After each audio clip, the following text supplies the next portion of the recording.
Por toda Europa los consumidores se enfrentan a la misma tendencia al alza de la inflación de los precios y los inversores también tienen que hacer frente a un complejo entorno macroeconómico que se complica aún más por los factores geopolíticos y hoy hemos tenido desde el punto de vista macroeconómico unos cuantos datos para la reflexión.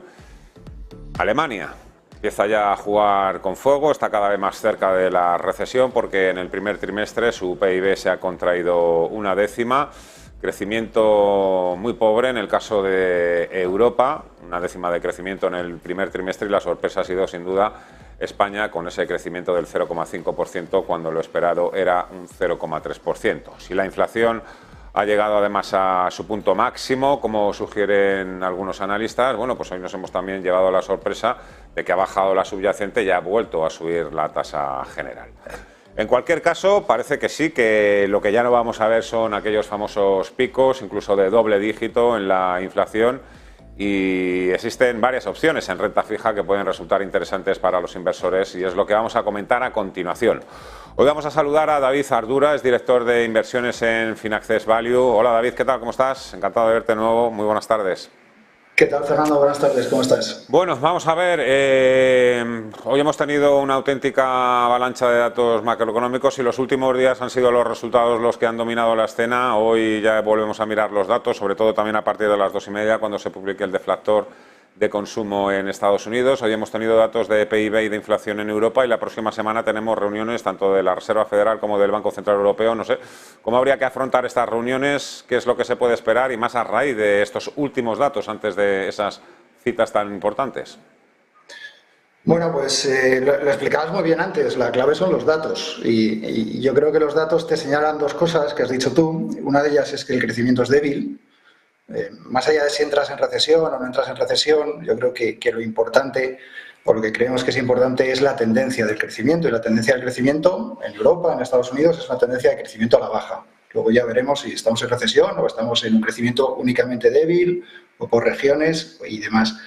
Y la otra sensación o la otra circunstancia que estamos viendo es que la inflación también tiende a la baja. Es verdad que puede haber repuntes y que puede haber un mes que por el comportamiento de la energía, pues por lo que sea, puedas tener un cierto repunte, pero la inflación también tiende a la baja. Entonces, en un escenario de crecimiento a la baja e inflación a la baja, pues estamos o nos acerca más a esa pausa o a ese final de la subida de tipos por parte de los bancos centrales, y que es donde va a estar centrado el mercado, sobre todo la semana que viene. En el caso de Estados Unidos, pues lo que se está descontando que sean 25 puntos básicos más.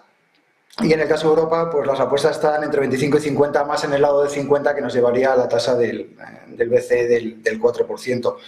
Y más allá de esto, lo más importante es el mensaje, como está pasando últimamente, porque el mercado ya anticipa un poco esas subidas de tipos, pero lo importante es las guías que des, si preocupa el crecimiento, si no preocupa el crecimiento, es decir, todo eso es en lo que se va a fijar el mercado la semana que viene.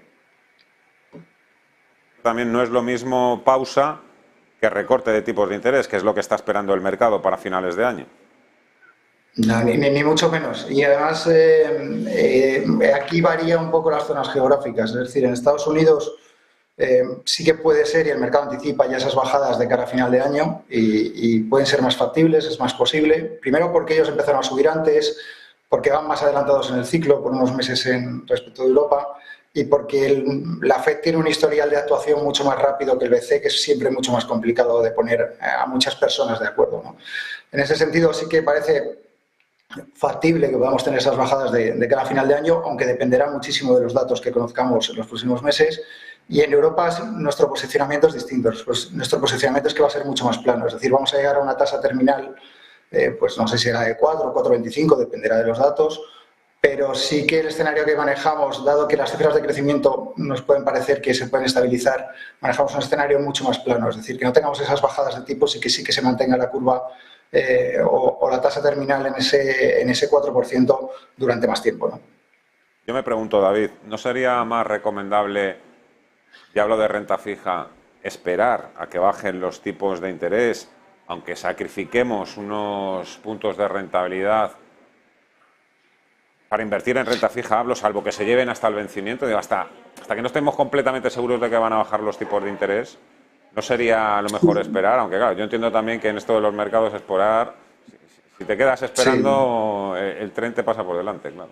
Y a lo mejor se te ha pasado la oportunidad, eso es. Eso es porque el mercado ya va a descontar, ya se va a mover para descontar esas caídas de tipo, sobre todo en los plazos más largos, que es quizás donde más rentabilidad puedes obtener. Yo creo que más allá de eso, porque además si una vez que tienes esto es como en bolsa, al final, si queremos comprar bolsa cuando ya, imagínate que vamos a recesión, sales de la recesión, bueno, pues el mercado ya, cuando haya salido de la recesión, ya habrá subido un 25%, o sea, ya no tendremos esa oportunidad. Yo creo que tiene más sentido, es primero no intentar anticipar, porque la economía es un sistema muy complejo, con muchas partes móviles, con lo cual intentar anticipar pues tampoco es lo más adecuado, o predecir no es lo más adecuado, pero sí entender dónde estamos. Y dónde estamos, como hablábamos al principio, con ese crecimiento débil, con esa inflación débil, o esa inflación cayendo, mejor dicho, más que débil, pues históricamente ha sido un buen momento para comprar ciertos activos de renta fija, sobre todo de mucha calidad, deuda soberana, activos con colateral, cédulas y demás. Históricamente ha funcionado bien. A lo mejor esta vez es la excepción, yo creo que no, yo creo que se dan los condicionantes para que sea un buen momento para ir haciendo una inversión gradual, haciendo una inversión con sentido común y pensar, estamos mucho más cerca del final de la subida de tipos de lo que estábamos hace unos meses, con lo que creo que se nos abre esa ventana para aprovechar esa oportunidad. Y en renta fija corporativa creo que también tenemos una oportunidad, pero en los plazos más cortos. Lo que no cogeríamos sería duración en renta fija corporativa, no pensamos que tampoco sea el momento del high yield. Creo que cada activo de renta fija tiene su momento y el momento que se nos presenta ahora para nosotros es el de la calidad. Ahora voy a pasar a que nos comentes un poquito más, entremos en detalle o profundizamos sobre cómo habría que construir una cartera de bonos, pero antes, por ejemplo, la recesión es un escenario ideal para la renta fija, una recesión, me imagino, que se entienda una recesión suave, ¿eh? Depende para qué tipo de renta fija. Si me dices, oye, la deuda soberana lo suele hacer bien cuando la economía enfila la cuesta abajo, sí, sí lo suele hacer bien porque es el refugio, porque las curvas empiezan a descontar que los bancos centrales van a ser mucho más laxos, que van a hacer una política monetaria mucho más prociclo. Entonces sí es un buen momento y sí que funciona bien esa parte de la renta fija. La renta fija corporativa no tanto. ¿Por qué? Porque al final una economía en recesión o una economía con un crecimiento débil pues implica que los fundamentales de las empresas se deterioran, porque al final las empresas no son islas, viven en un entorno y ese entorno es la economía y la economía si va mal, si la demanda flojea, pues evidentemente eso al final los diferenciales de crédito, que es lo que tenemos que pagar de más por estar en esa renta fija corporativa, esos diferenciales se amplían y puedes tener un efecto que en el mejor de los casos se puede netear, es decir, que puedes caer, los tipos de interés pueden caer por ese efecto que te digo de descontar una política monetaria más laxa, pero los diferenciales de crédito pueden ampliarse precisamente porque la economía está mal y el entorno para las empresas es peor. Entonces, yo creo que hay una parte de la renta fija que en un entorno de recesión lo hace bien y hay otra que no tanto. ¿La inflación puede dar todavía algún que otro susto a los tenedores de bonos, a los inversores en deuda? Vamos a ver, inevitablemente cuando tú tienes un entorno económico peor, pues se incrementan los impagos, las condiciones para las empresas son peores y aquellas empresas que tienen un apalancamiento muy elevado, por apalancamiento tenemos unos niveles de deuda sobre tus beneficios operativos, sobre tu EBITDA, pues cuando tú tienes ese apalancamiento elevado y si la economía va mal, tu EBITDA decrece, pero tu deuda se mantiene o incluso tienes que incrementarla, pues evidentemente te haces más vulnerable. Y ahí los sustos siempre vienen por el eslabón más débil de la cadena, que son las empresas que tienen peor apalancamiento, peor perfil de crédito. Y ahí, inevitablemente, en una época recesiva se incrementan los impagos. Yo creo que ahí está mucho pues, la capacidad del inversor, ya sea institucional o particular, de elegir bien dónde pones tu dinero. ¿A quién le prestas tu dinero? Esa es la clave, ¿no? Y creo que tenemos que tener ese escenario en la cabeza para saber a quién no le tenemos que prestar el dinero. No porque hoy estén mal, porque seguramente muchas empresas no estarán mal, pero pueden estar mal mañana. Entonces, ahí es la capacidad del gestor de discernir un poco dónde poner su dinero. Hay gestores que esperan incluso este año rentabilidades de doble dígito con sus posiciones en los bonos. Esto es exagerado. Yo entiendo que es la suma, ¿no?, de las partes. Entiendo que un solo bono, una rentabilidad de doble dígito, no, eso ya, hombre, a no ser que sea un high yield ya, ese libro.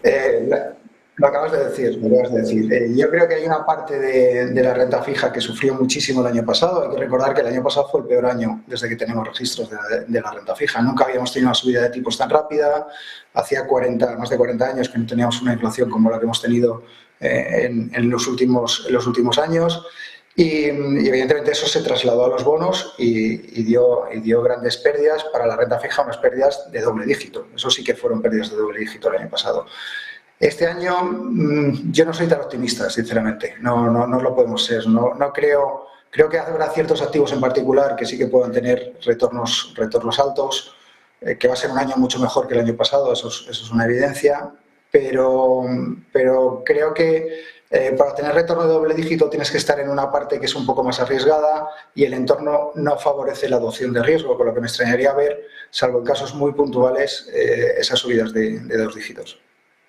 Por último, ¿cómo habría que construir entonces una cartera? Ya nos explicabas antes que high yield en principio no habría que tocarlo y sobre todo bonos de calidad, ¿no? Insistías mucho en el Sí, quality.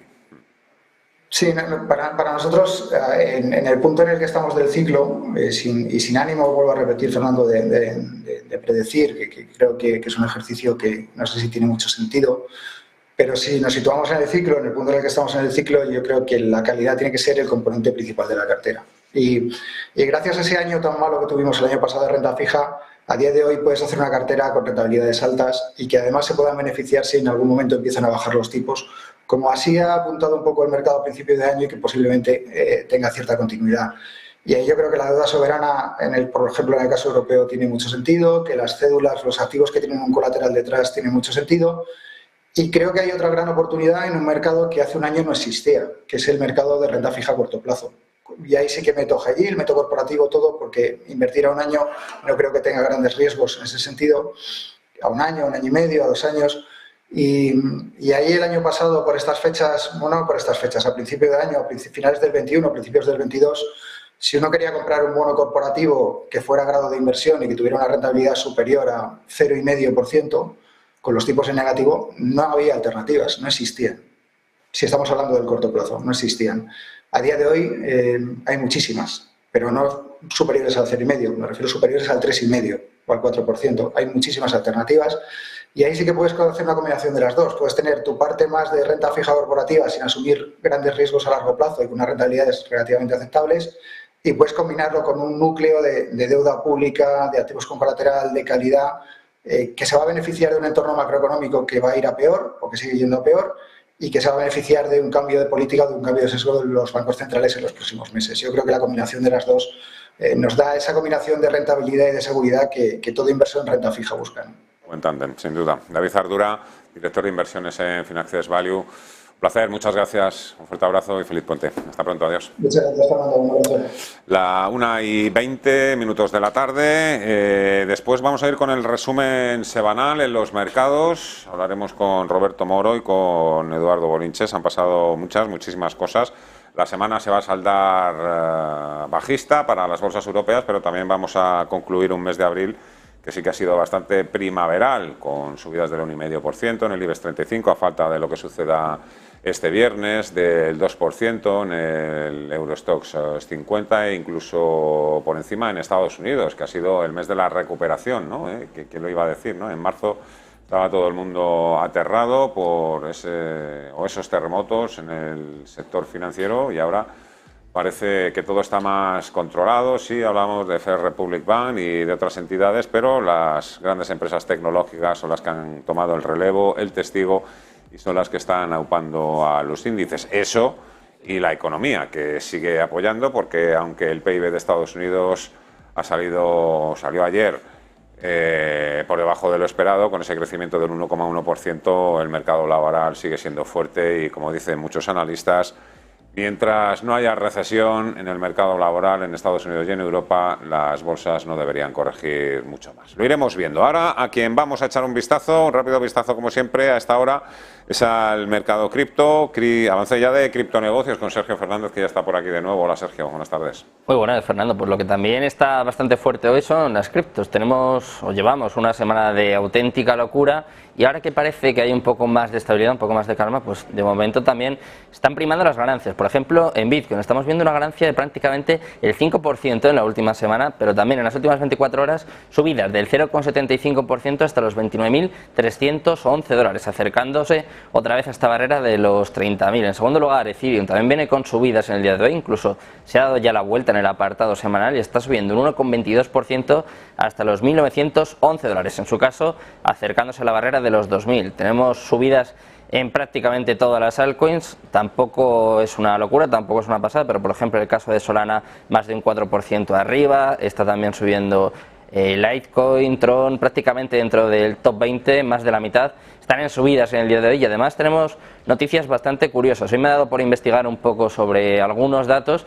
que estoy seguro de que les van a llamar mucho la atención. Por ejemplo, traigo datos sobre los holders de Bitcoin a largo plazo, que son rentables por primera vez en 11 meses, ojo con este dato, la primera vez en 11 meses, prácticamente desde la caída de Terra Luna. Y es que los datos de la blockchain muestran que los holders de Bitcoin a largo plazo son rentables por primera vez en casi un año. Históricamente, la rentabilidad renovada para los holders a largo plazo ha hecho que intuyamos subidas bastante importantes en el mercado. Por ejemplo, si miramos otro indicador, en este caso el Chopper, el promedio de 7 días de la relación de ganancias de producción gastada a largo plazo del holder de Bitcoin ha cruzado por encima de 1 por primera vez desde mayo de 2022. Para que se hagan una idea, la última vez que esto sucedió el precio estaba cerca de los 15.460, prácticamente la mitad de lo que estamos a día de hoy, y ha ocurrido este cruce en algunas ocasiones, como por ejemplo en mayo de 2020, en mayo de 2019 y en noviembre de 2015, que precisamente coincidieron con repuntes de recuperación que finalmente se tradujeron en los famosos bull runs, en las famosas carreras alcistas. Y antes de despedirme traigo unos datos también para que los espectadores se vayan haciendo una idea de quién posee criptomonedas en este caso. Es un informe de BitGet que apunta que el 46% de los millennials en las principales economías poseen criptomonedas. Estos estudios se centran sobre todo en países como Estados Unidos, China, Japón, Alemania, Indonesia y Nigeria, y sugiere que el 46% de los millennials de estos países poseen criptomonedas. El estudio se realizó entre julio de 2022 y enero de 2023, contó con cerca de 255.000 encuestados de 26 países, con cerca de 10.000 encuestados por cada país, así que parece bastante objetivo y revela que el 46% de los millennials tienen criptos en comparación con el 25% de la generación X, el 21% de la generación Z y el 8% de los baby boomers, así que parece que de momento las criptos en su mayoría es para los millennials, que hoy estarán bastante contentos porque vemos subidas en el mercado, Fernando, así que mucho dato te traigo hoy. Muchísimas gracias, Sergio. Es que hay un patrón que se está cumpliendo prácticamente al pie de la letra en las últimas semanas, y es que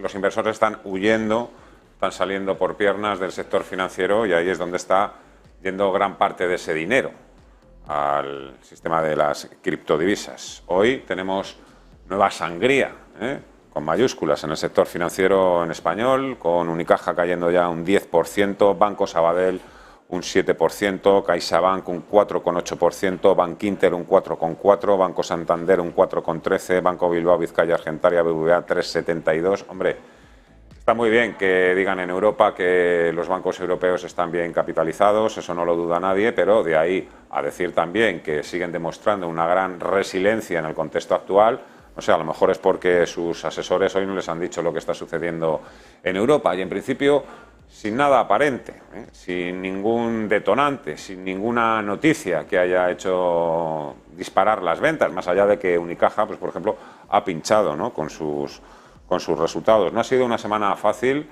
empezando el lunes pasado con los resultados del Santander, y desde luego se va a cerrar pues también de una forma, digamos, inquietante. Ya veremos si también estas caídas son aprovechadas por los cazadores de gangas para salir al rescate de las acciones bancarias, o si finalmente empieza ya a cuajar o a calar ese sentimiento o esa rotación sectorial del sector financiero hacia otras industrias, como por ejemplo la tecnología. Vamos a hacer una pausa y seguimos. Todavía nos queda el resumen macro del día con Javier del Valle, y también esas pinceladas y esos toques, incluso con humor, que también tienen Roberto Moro y Eduardo Bolinches. A vuelta de pausa, hasta ahora.